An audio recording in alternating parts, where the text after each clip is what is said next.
Макроэкономическую ситуацию, обусловленную неспокойствием на мировых рынках, и то, как это может отразиться на нашей республике, глава Коми обсудил с представителями финансового блока. Главное – возможное опасение изменения курса рубля по отношению к иностранным валютам из-за падения цен на нефть и объявления Всемирной организации здравоохранения пандемии коронавируса. Все это грозит замедлением экономики и снижением спроса на экспортную продукцию.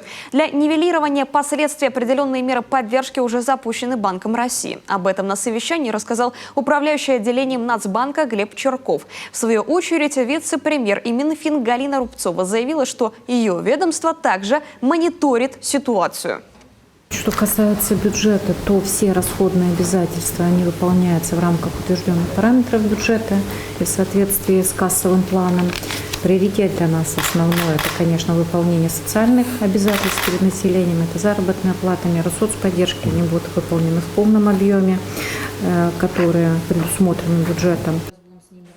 Сергей Гапликов по итогам совещания дал своему правительству ряд поручений о принятии дополнительных мер по обеспечению стабильности нашей финансовой системы и исполнению всех социальных обязательств.